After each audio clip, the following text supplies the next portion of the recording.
Next we have definition of linear differential equation. यहाँ पर हमारे पास होमोजीनियस और non homogeneous linear differential equations है, उसके बारे में हम पढ़ेंगे। The nth order differential equation is given by, ये कोई भी इन जनरल n ऑर्डर की डिफरेंशियल इक्वेशन की इक्वेशन है। ठीक है, डिफरेंशियल इक्वेशन है, ये कितने ऑर्डर की है? nth ऑर्डर की। इट मीन्स यहाँ पर हाईएस्ट डेरिवेटिव कितना होगा? n। ठीक है, यहाँ पर y की ऊपर जो ये n लिखा है इसका मतलब क्या है कि y का nth derivative with respect to x। ठीक है, अब यहाँ पर गिवन है कि जो ये ए आई एक्स होंगे ये सारे के सारे कंटिन्यूस होंगे इंटरवल आई पर। It means A naught x भी कंटिन्यूस, ए वन एक्स भी कंटिन्यूस होगा और इसी तरीके से ए एन एक्स भी कंटिन्यूस फंक्शन होगा। ठीक है, and A naught x is non zero. A naught x का नॉन ज़ीरो होना ज़रूरी है, क्योंकि अगर ए नोट एक्स ज़ीरो हो गया तो इट मीन्स यहाँ से nth डेरिवेटिव तो हट जाएगा। तो फिर ये जो डिफरेंशियल इक्वेशन है ये कितने ऑर्डर की बन जाएगी? हमारे पास n माइनस वन ऑर्डर की, जबकि हम nth ऑर्डर डिफरेंशियल इक्वेशन लिख रहे हैं। ठीक है, तो इस वजह से यहाँ पर ए नोट एक्स का नॉन ज़ीरो होना ज़रूरी है। अगर यहाँ देखो आर एक्स की वैल्यू ज़ीरो हो जाती है, राइट हैंड साइड में जो टर्म है आर एक्स अगर वो ज़ीरो हो जाती है तो इसे हम क्या कहेंगे? This is a homogeneous equation. और अगर आर एक्स नॉन ज़ीरो है, राइट साइड में जो फंक्शन है एक्स का वो नॉन ज़ीरो है, तो इसे हम बोलेंगे this is a non homogeneous equation. ठीक है, अब इसी के ऊपर बेस्ड एक थ्योरम करेंगे हम। थ्योरम की जो स्टेटमेंट है वो क्या है कि अगर होमोजीनियस इक्वेशन के ऊपर बेस्ड है, होमोजीनियस इक्वेशन में क्या होगा? राइट हैंड साइड ज़ीरो होगी। ठीक है, तो इसमें क्या है? ये nth ऑर्डर डिफरेंशियल इक्वेशन है, इसके हमें कुछ सॉल्यूशंस गिवन है। देखो, let y1 y2 up to yk be the solution of the homogeneous nth order differential equation on interval i। तो हमें शो करना है कि जो होमोजीनियस इक्वेशन होती है उसके अंदर सॉल्यूशंस का लीनियर कॉम्बिनेशन भी सॉल्यूशन बनता है। ठीक है, तो देखो y1 y2 y के सॉल्यूशन है इस nth ऑर्डर डिफरेंशियल इक्वेशन के, हमें प्रूफ क्या करना है? देन द लीनियर कॉम्बिनेशन, इन सॉल्यूशन का जो लीनियर कॉम्बिनेशन होगा उसे क्या नाम दे दिया? y is equals to c1 y1 x plus c2 y2 x plus up to ck y के x। जो ये हमारे पास लीनियर कॉम्बिनेशंस हैं इन सॉल्यूशंस का, ये भी क्या बन जाएगा? सॉल्यूशन बन जाएगा। ठीक है, it means homogeneous differential equation के केस में सॉल्यूशंस का लीनियर कॉम्बिनेशन भी अगेन सॉल्यूशन होता है। अब इसका प्रूफ देखिए, अवर होमोजीनियस डिफरेंशियल इक्वेशन इज, हमारे पास जो होमोजीनियस डिफरेंशियल इक्वेशन गिवन थी वो हमने यहाँ लिख ली। हमें क्या गिवन है कि y1 y2 up to y के सॉल्यूशन है इस इक्वेशन के। तो अगर y1 y2 y के सॉल्यूशन है इक्वेशन फर्स्ट के, तो ये पक्का इसे सेटिस्फाई करेंगे। तो इट मीन्स जब हम यहाँ y की जगह y1 पुट करेंगे, ठीक है, यहाँ फर्स्ट इक्वेशन में ये फर्स्ट इक्वेशन सेम ही है, अगर हम इसमें y की जगह y1 पुट करेंगे तो इसे सेटिस्फाई कर जाएगा y1, तो आंसर ज़ीरो। इसी तरीके से हम y2 पुट करेंगे और इसी तरीके से हम yk पुट करेंगे। जितने भी सोल्यूशन हैं हमने सारे के सारे इस फर्स्ट इक्वेशन में पुट कर दिए, तो हमारे पास आंसर क्या आएगा? ज़ीरो। ठीक है, तो हमारे पास ये वाली चीज़ आ गई। अब हमें क्या शो करना है कि जो ये लीनियर कॉम्बिनेशन है किनका? y1 y2 yk का, which is c1 y1 plus c2 y2 plus up to ck yk, ये भी सोल्यूशन बनना चाहिए सिस्टम फर्स्ट का। तो इट मीन्स क्या शो करेंगे कि जो ये वाली फंक्शन है ये सेटिस्फाई कर जाएगा इक्वेशन फर्स्ट को। ठीक है, तो हमारा मेन मोटिव क्या है कि हम दिखाएंगे कि ये सेटिस्फाई कर जाए इक्वेशन फर्स्ट को। अब हम इसमें लेफ्ट हैंड साइड लेकर चलेंगे, मतलब हम इसमें क्या दिखाएंगे? देखो, इक्वेशन नंबर फर्स्ट में जब हम y की जगह क्या पुट करें? c1 y1 plus c2 y2 plus up to ck yk, तो हमारे पास ज़ीरो आना चाहिए। ठीक है, इसमें सारी जगह पुट करेंगे। तो अब इसके लिए हमें देखो क्या क्या निकालना पड़ेगा। So we will show that, हमने ये देखो इसमें क्या किया हुआ है कि जो सिस्टम फर्स्ट है हमारे पास इक्वेशन नंबर फर्स्ट, उसमें y की जगह हमने ये वाली टर्म पुट की हुई है। ठीक है, और हमें क्या दिखाना है कि इज इक्वल्स टू ज़ीरो आ जाए। तो हम कंसीडर करके चले ये वाली चीज़। ठीक है, हम लेफ्ट हैंड साइड लेकर चले हैं, इसको हमें किसके इक्वल दिखाना है? ज़ीरो के इक्वल। अगर इसका वैल्यू ज़ीरो आ जाती है, तो इट मीन्स ये जो है C1y1 plus C2y2 plus up to CK इसका मतलब इसने सेटिस्फाई कर दिया इक्वेशन फर्स्ट को, तो इट मीन्स ये भी क्या बन जाएगा, सोल्यूशन बन जाएगा। अब जस्ट इसे सोल्व करना है। ठीक है, इसमें क्या होगा, देखो सबसे पहले हम इसका डेरिवेटिव करेंगे, तो क्या आएगा ए नोट एक्स। ये मैं सिर्फ फर्स्ट वाला करके दिखा रही हूँ, बाकी आप खुद से कर लेना, मैं सिर्फ ये वाला दिखा रही हूँ। देखो ए नोट एक्स, ये क्या बनेगा C1, nth डेरिवेटिव करना है C1, तो एक कॉन्स्टेंट टर्म है y1 की power n plus C2 y2 n plus up to CK yk n। ठीक है, इसी तरीके से हम अदर भी कर सकते हैं, a1x वाले अंदर वाले भी कर देंगे और an x वाले सारे के सारे हम क्या कर देंगे, जो भी डेरिवेटिव करना है कर देंगे। उसके बाद हमने क्या स्टेप किया कि C1 वाली टर्म्स को एक तरफ कर लिया, C2 वाली को एक तरफ कर लिया और CK वाली टर्म्स को एक तरफ कर लिया। ठीक है, इतना काम कर दिया। अब यहाँ पर देखो जो C1 का कोफिशिएंट है, ठीक है, C1 के साथ में जो टर्म मल्टीप्लाई में है, इसकी वैल्यू क्या थी, देखो ये वैल्यू नहीं है C1, देखो ये रही, जो C1 के साथ मल्टीप्लाई में टर्म है वो ये वैल्यू है, और इसकी वैल्यू हमारे पास क्या है, ज़ीरो। ठीक है ना, तो इसका आंसर हमारे पास क्या हो जाएगा, दिस इज ज़ीरो। इसी तरीके से जो सेकंड इक्वेशन है वो भी उधर देखोगे ना, y2 सेटिस्फाई कर रहा है सिस्टम फर्स्ट को, तो ये क्या हो जाएगा, ज़ीरो। और इसी तरीके से लास्ट टर्म भी हमारे पास क्या हो जाएगी, ज़ीरो हो जाएगी। तो इट मीन्स ये भी ज़ीरो, ये भी ज़ीरो, सब कुछ क्या बन गया, ज़ीरो बन गया, सब कट जाएगा, तो हमारे पास क्या बचेगा, ज़ीरो बचेगा। तो हमने क्या दिखा दिया, तो हमने क्या शो कर दिया कि C1 y1 C2 y2 plus up to CK yk satisfy कर रहा है इक्वेशन फर्स्ट को, क्योंकि उसने जब हमने ये वाली वैल्यू इक्वेशन नंबर फर्स्ट में पुट की तो हमारे पास क्या आंसर आया, ज़ीरो, और यही वाली चीज़ हमें शो करनी थी। ठीक है, तो ये क्या हो गया, hence C1 y1 plus C2 y2 plus up to CK yk is also a solution of first. इसके बाद कुछ डेफिनेशन है linearly dependence and linearly independence of functions. जैसे कि हम लीनियर अलजेब्रा में पहले बीएससी में पढ़ चुके हैं, सेम वही चीज़ है, बट यहाँ बात फंक्शंस की हो रही है और वहाँ बात वेक्टर्स की होती थी। ठीक है, तो देखो अ सेट ऑफ फंक्शंस, हमारे पास फंक्शंस का सेट है जिसके अंदर कौन कौन से फंक्शंस हैं, y1 y2 up to yn। इसे हम लीनियरली डिपेंडेंट कब कहेंगे, किसी इंटरवल i पर, if there exist constant C1 C2 up to Cn not all zero. मतलब यहाँ पर ये सारे के सारे एक साथ ज़ीरो नहीं हो सकते, मीन्स इनमें से कोई ना कोई नॉन ज़ीरो पक्का होगा। सच दैट, मतलब कॉन्स्टेंट तो नॉट ऑल ज़ीरो हो, बट जब हम इनका और इनका लीनियर कॉम्बिनेशन लें तो आंसर हमारे पास क्या आना चाहिए, ज़ीरो।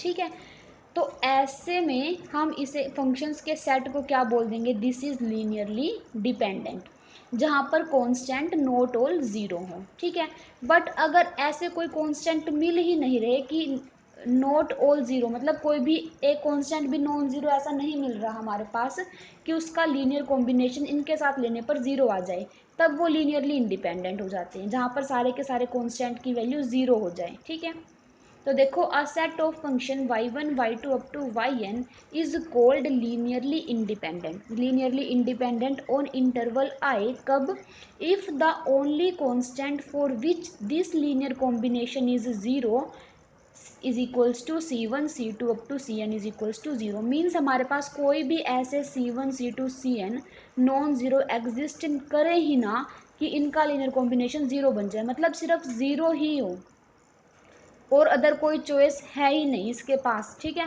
हम कोई भी ऐसा non zero C1 C2 Cn नहीं ले सकते जिससे कि इसका लीनियर कॉम्बिनेशन ज़ीरो बना सकें। तो यहाँ पर हमारे पास लीनियरली इंडिपेंडेंट केस में इसके लिए सिर्फ एक ही चॉइस बचती है, कौन सी, कि यहाँ पर सारे के सारे कॉन्स्टेंट टर्म को क्या होना पड़ेगा, ज़ीरो। ठीक है, तो ये हमारे पास जो फंक्शन होंगे फिर y1 y2 yn x ये कैसे हो जाएंगे, लीनियरली इंडिपेंडेंट हो जाएंगे। ठीक है, तो ये हमारे पास डेफिनेशन थी लीनियरली इंडिपेंडेंट फंक्शंस की। इसके बाद लास्ट थ्योरम है आपकी इस थर्ड यूनिट की, आपकी थर्ड यूनिट कंप्लीट हो जाएगी। तो देखो, let f1 f2 fm be a set of m solution of nth order linear differential equation where m greater than n, then f1 f2 fm are linearly dependent on this interval.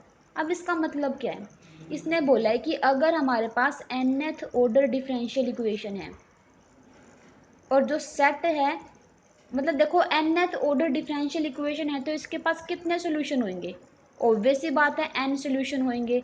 अगर कोई set ले लें जिसमें n से ज़्यादा solution आ रहे हैं, जिसमें n से ज़्यादा सोल्यूशन आ रहे हैं, मान लो fm, ये सेट ले लिया तो ये पक्का लीनियरली डिपेंडेंट होगा, ठीक है। मतलब nth ऑर्डर की डिफरेंशियल इक्वेशन के अगर हम n से ज़्यादा सॉल्यूशंस का सेट लें तो वो पक्का लीनियरली डिपेंडेंट होगा। ये चीज़ हमें शो करनी है अपने थ्योरम में, ठीक है।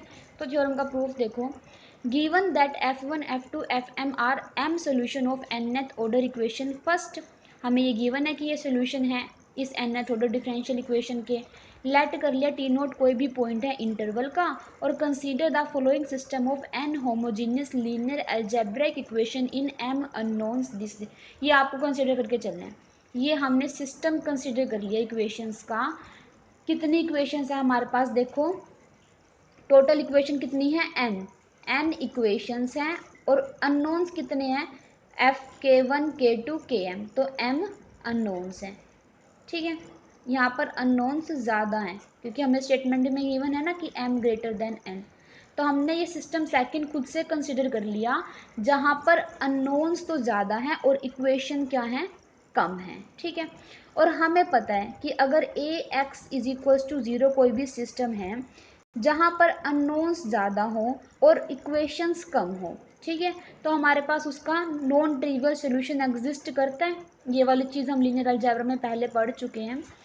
तो बाय द रिजल्ट कि if m greater than n means जो अननोन्स हैं वो ज़्यादा हो जाएं इक्वेशन से, then the system of n homogeneous algebraic equations in m unknowns always has a non trivial solution, कि उसके पास पक्का नॉन ट्रिवियल सोल्यूशन मिलेगा, ठीक है।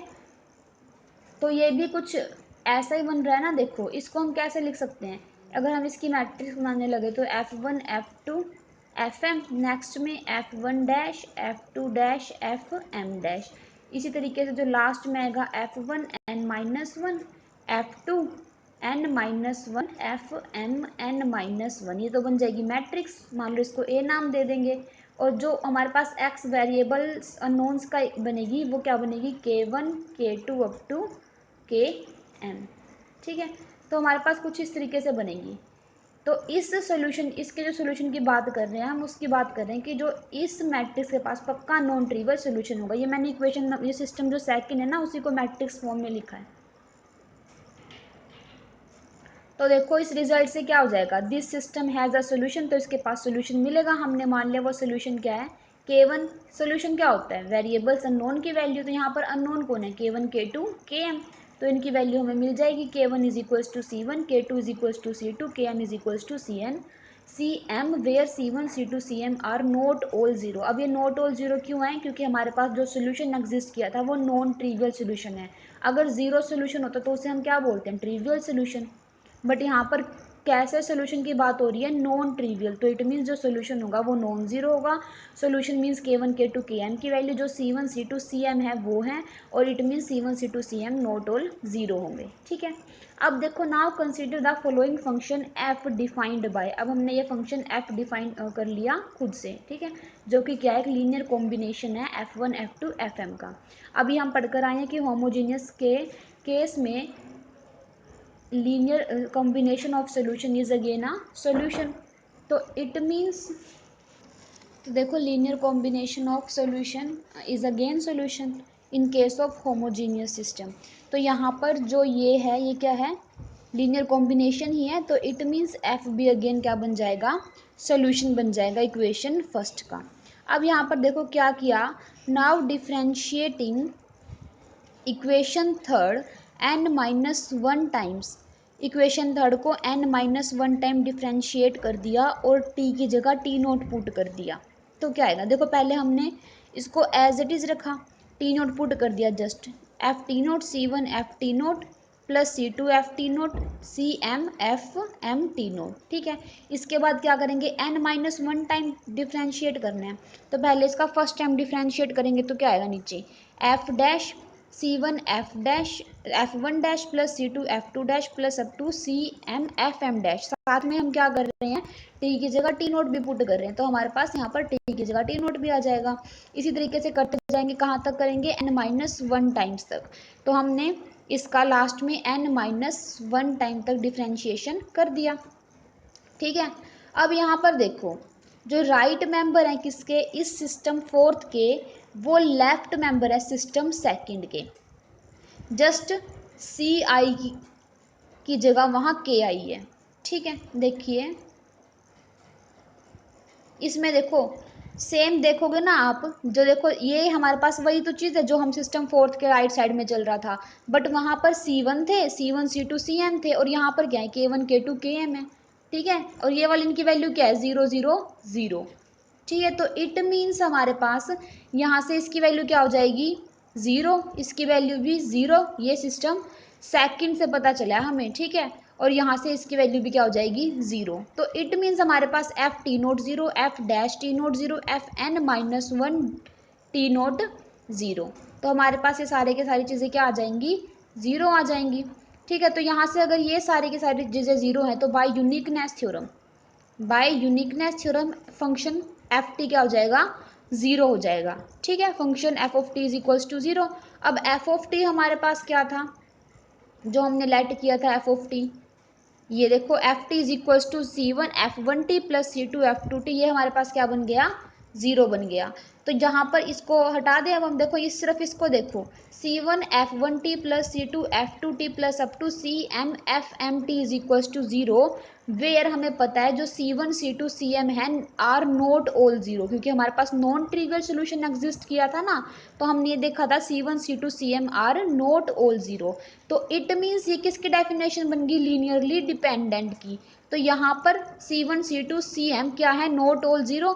तो इट मीन्स जो सेट होगा फंक्शंस का F1 F2 FM का, ये कैसा हो जाएगा, लीनियरली डिपेंडेंट। ठीक है, then by equation third this is equals to 0 where C1 C2 CM are not all 0, thus the solutions कौन से, F1 F2 FM are linearly dependent। ठीक है, तो इसी थ्योरम के साथ आपकी यूनिट थर्ड भी कंप्लीट होती है। इसके बाद हम नंबर थ्योरी की थर्ड यूनिट स्टार्ट करेंगे।